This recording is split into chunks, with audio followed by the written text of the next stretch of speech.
2003. I remember I was on a BMX trip with my friends. We stopped in Virginia, and we're sitting in a bar, and I see... What part of Virginia? I think we were in Richmond. Okay. And I see the 24's video playing in this bar. Dope. And at that time, I was pretty much 100% 50 Cent Cameron fan. That was my primary rap fandom. Which is not a bad catalog, though. No, especially on the East Coast at that time. I mean, that was it. Yeah. But when I saw that, I got geeked. I was like, whoever the fuck this guy is, this is it right there. And when I really think about it, that might have been some of the first Southern music that I really, really got crazy for. And I still remember that night was the first night that I ever fucked a stripper. Which I feel like for a lot of guys, coincidence, I think not.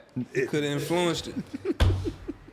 I assume my guy's had a few strippers in his day. Hey, man.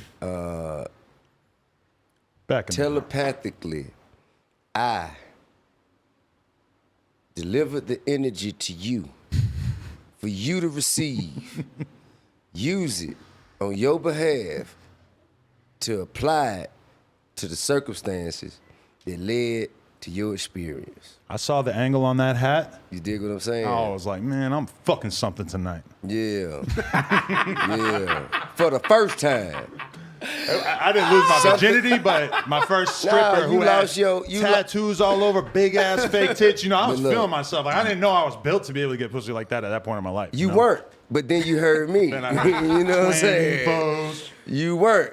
You were not. And but the thing is, and I have a joke like this. Well, it's not really a joke. I'm just kicking shit. But the thing is, that is the mindset and the mentality of me at 19, 20. You dig what I'm saying? I listen to it now, and it's cringeworthy sometimes. It's like when I Not said because it isn't good. The vindication of manhood thing. Like the idea that you're going to prove what a man you are by who you are allowed to put your dick in. That's something that we kind of got to get past as men in general, right? We do. But I think that it also is tethered to the way we value women. Like what value, like, because if it was just whatever, then it wouldn't be like that. You know what I mean? We just have to value the other parts that come with women, the other things women have to offer, just as tenaciously as we do the physical. This is true. We both got girls. He got a whole fleet of them. Yeah, I'm you. No, hell, you ain't.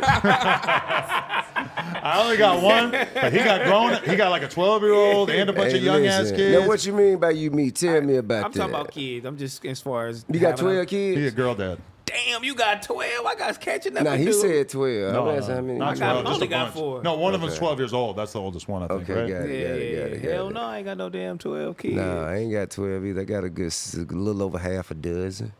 That's cool. Yeah, I got a little over half a dozen. That's how I describe the amount of kids I have. Who took the gene of being the smartest? Like I got them in bulk. You know, like You they went to came from Costco or some shit.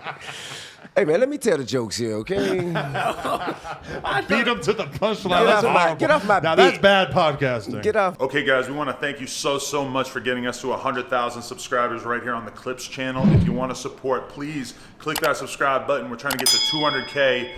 Thank you. Thank you so much.